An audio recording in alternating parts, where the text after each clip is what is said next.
अच्छा अच्छा, और ये शिव जी का, और ये वाला नवग्रह।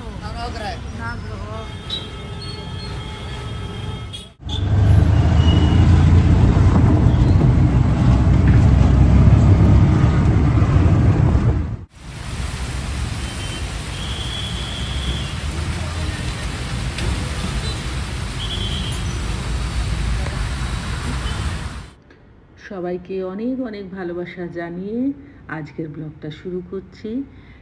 বেশ কয়েকটা দিন ব্লগ দিতে পারিনি, কারণ শরীর প্রচণ্ড খারাপ ছিল।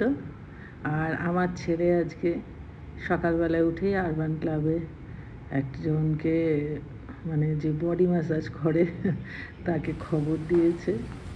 তো যথারীতি সেও জিনিসপত্র নিয়ে চলে এসেছে। अभी ये थोड़ा चेक कर लो, नहीं होगा तो ये भी होगा, ये थोड़ा सा साइड कर देने से नहीं होता, मैं राउंड करना पड़ता। तो এখন প্রবলেম হলো যে রুমের মধ্যে আরবানের যে মানে বডি ম্যাসাজ করার জন্য ওরা যে নিজস্ব বেড আনে, সেই বেড রাখার জায়গাটা হচ্ছে না। তো আমি ফটাফট করে সব সরিয়ে দিলাম। ওদিকে মেয়েটাও সব কিছু জোগাড়জাত করছে। বাবা রে, এবার বৃষ্টি এসে গেছে, দেখো বৃষ্টি পড়ছে।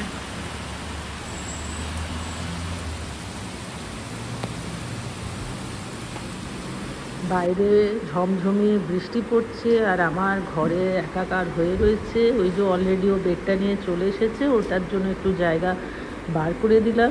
আমাদের বেডটাকে একদম সরিয়ে দিয়েছি, আর এদিকে বৃষ্টির জন্য যা জামা কাপড় কাচাকাচি সব শোকাতে দিয়েছিলাম, সেগুলোকে আস্তে আস্তে করে সব তুলতে থাকছি। আর বৃষ্টিটা বেশ ভালোই হয়েছে, ওয়েদারটা খুব ভালো হয়ে গেছে। তো আমি একটা জায়গায় আপাতত জমা করে রাখলাম। আর এদিকে বেডটা পাতার প্রস্তুতি চলছে। ওই বেডটা যতবারই দেখি, যতবারই অয়েল ম্যাসাজ করাতে এদেরকে ডাকা হয়, আমার তো একটা প্যানিক হয়ে যায় যে ওর মধ্যে উঠবো, ভেঙে না পড়ে যায় আমার যা ওয়েট। যাই হোক, সব কিছু ঠিকঠাক মতন করে গুছিয়ে নিল, গুছাচ্ছে।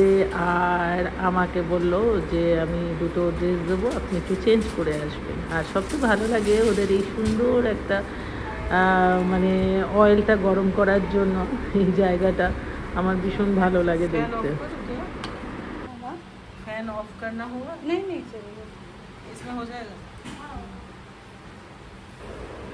এই সমস্তগুলো রেডি করে ও আমার হাতে ধরিয়ে দিল যে এইগুলো পরে আপনি আসুন। আর প্রতিবারের মতোই আমি পড়ি না, এই এত মোটা চেহারায় আর ওই সবের মধ্যে যাই না। যাই হোক, খুব ভালোভাবে প্রায় 1 ঘন্টা 30 মিনিট নিয়ে আমার পুরো বডি, হেয়ার সব কিছু ম্যাসাজ করে গেছে, খুব ভালো করেছে সত্যি কথা।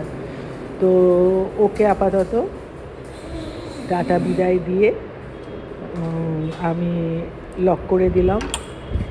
আর তারপরে সোজা ব্যালকনিতে গিয়ে একটু হাওয়ায় দাঁড়ালাম, কারণ পুরো মুখ তেল চপচপে, সারা শরীরে তেল। এখন আমি চানও করতে পারবো না, 1 ঘন্টা পর চান করব। দেখতেই পাচ্ছ কীরকম হয়ে রয়েছে। যা হয়, তেল তো এমনিতেও নর্মালি আমি মাথায় দিই না, তো ভালোভাবেই সব করে ও চলে গেল। আমি এখন ভাবলাম যে না, একটু গরম কফি করি, তো একটু ব্ল্যাক কফি নিজের জন্য বানিয়ে নিলাম। ব্ল্যাক কফিটা খেয়ে একটু রেস্ট নিয়ে তারপরে আমি স্নানে ঢুকবো। তার মধ্যে যে দিদি ওদের রান্নাবান্না করে, দেখতেই পাচ্ছ একদম গ্লাস ভর্তি নিয়ে নিয়েছি। আর এটা এখন আমার খুব দরকার ছিল, মাথা ব্যথাগুলো একদম ধরে গেছে, এত ভালো ম্যাসাজ করেছে যে মাথায় এরকম হয়ে রয়েছে। যাই হোক, দুপুরবেলাতে ভাতটা তো রান্না করে দিয়েছে, আর তার সাথে সাথে আজকে সবার জন্য মাটন বানানো হয়েছে। তো দেখতে পাচ্ছ মাটনের কালার, মাটনের পিস সব কিছু ভালো রয়েছে, কিন্তু তার মধ্যে এই যে কারি পাতায় ভর্তি। যাই হোক, খারাপ কিছু হয়নি, একটু অন্যরকম হলেও ভালোই লেগেছে খেতে। কিছুক্ষণ বিশ্রাম নিয়ে ভালোভাবে গরম জলে চান করে আমি একটু হাঁটতে বেরিয়েছিলাম, কেননা লাস্ট 2-3 দিন ধরে আমি ঘরের মধ্যে এত শরীরটা খারাপ ছিল, ডাক্তার দেখানো হয়েছে, তো সব কিছু মেডিসিন চলছে, সবই হয়েছে করে আমি একটু বেরিয়ে পড়েছিলাম।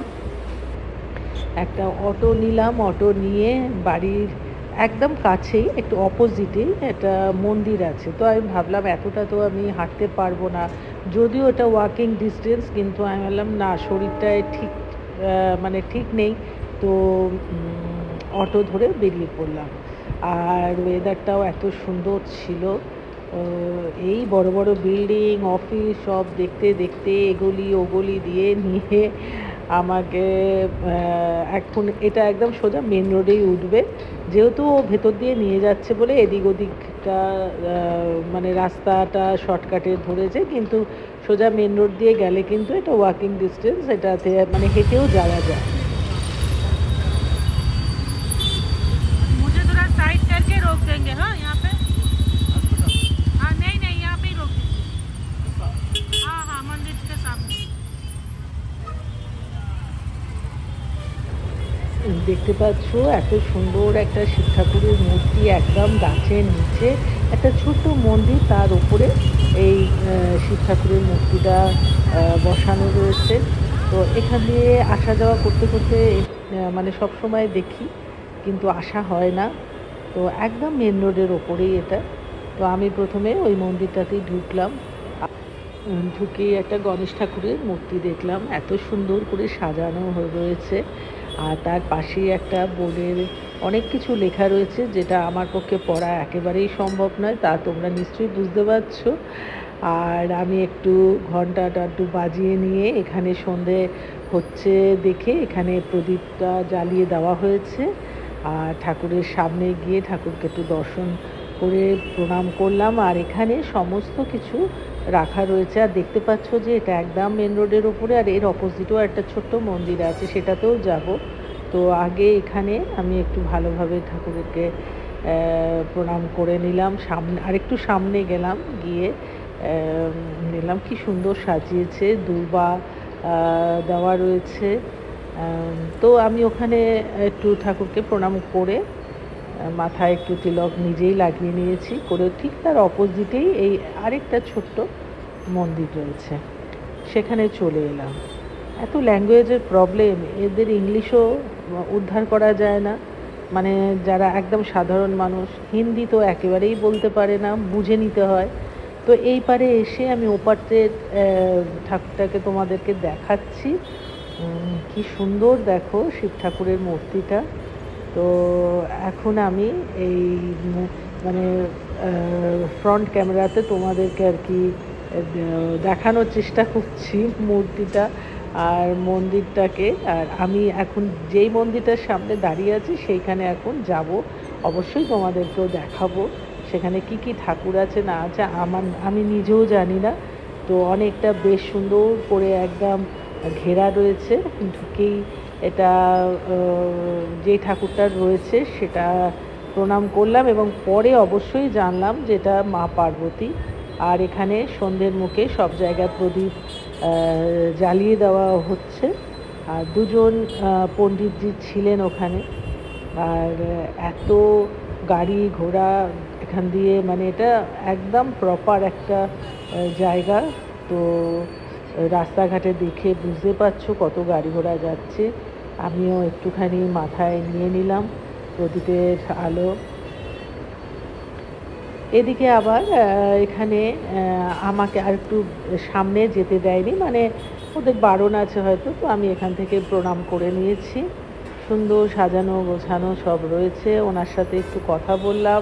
পাশে এখানে আরেকটা ছোট্ট মতন মন্দিরটাতে রয়েছে নবগ্রহের সব দেবদেবীদের মূর্তি। তো সেখানেও ভেতরটায় আমি ঢুকিনি, যদিও আমি পুজো দেওয়ার জন্য যাইনি, কেননা আমি খাওয়া দাওয়া করেছিলাম। তো যাই হোক, এখানে থেকে দাঁড়িয়ে, বাইরের থেকে দাঁড়িয়ে আমি প্রণামটা সেরে নিয়েছি। আর তারপরে আবার শিব ঠাকুরের ওখানে গিয়ে একটু কিছুক্ষণ দাঁড়ালাম। তো তখন প্রায় সন্ধে হয়ে আসছে। আর এখান দিয়ে যারাই যাচ্ছে একটু মাথায় একটু চালের গুঁড়ো দিয়ে, এটা একটা করা রয়েছে, তো আমিও একটু মাথায় লাগিয়ে নিলাম কপালে। তো এরপরে ওখান থেকে বেরিয়ে পড়েছি। আর এই যে মন্দিরটার সামনেই আমি এখন রয়েছি। আর ভাবলাম যে না, এখন আর অটো করে যাব না, এখন আমি একটু হেঁটে হেঁটেই যাব। তো আর যদি কোনো মন্দির বা কিছু দেখতে পাই, তো নর্মালি এই রাস্তা দিয়ে কখনোই হেঁটে যাইনি, তার জন্য আমার নিজের কোনো আইডিয়াও নেই কোথায় কী রয়েছে। প্রচণ্ড মেঘ করে গেছে, 1-2 ফোঁটা করে বৃষ্টি মাঝে মাঝেই মাথায় পড়ছে, আর খুব ভালোও লাগছিল ওয়েদারটা। আর এই মাঝখান দিয়ে দেখতে পাচ্ছ, এটা মেট্রো রেলের গেছে, যেটা আমার ছেলের ফ্ল্যাট থেকে দেখা যায়। এই করতে করতে দেখলাম সামনে একটা গাছের নিচে সুন্দর একটা ছোট্ট মতন হনুমানজির মূর্তি রেখে, ওটা অবশ্য বন্ধ হয়ে গেছে। আর এই পাশ দিয়ে মেট্রো ট্রেনটা যাচ্ছে। তো বৃষ্টি, ভালো রকম বৃষ্টি শুরু হয়ে গেছে। আমি ওই গাছের নিচেই আমি দাঁড়িয়ে থাকলাম। ছেলে বারবার ফোন করছে, মা একটা কিছু ধরে চলে আসো, কিন্তু আর এখানে হনুমানজির আসল মন্দিরটাও বন্ধ হয়ে গেছিল। বৃষ্টি থামার অপেক্ষায় এখানে বেশ কিছুক্ষণ এই মন্দিরটার সামনে গাছটার নিচটাতেই অপেক্ষা করছিলাম। তো যাই হোক, বিকেলটা খুব ভালোই কাটলো আমার। আর তোমরা সবাই সুস্থ থেকো, ভালো থেকো। আজকে ব্লগটা এখানেই শেষ করছি। কাল আবার দেখা হবে, অন্য একটা ব্লগ নিয়ে চলে আসবো তোমাদের কাছে।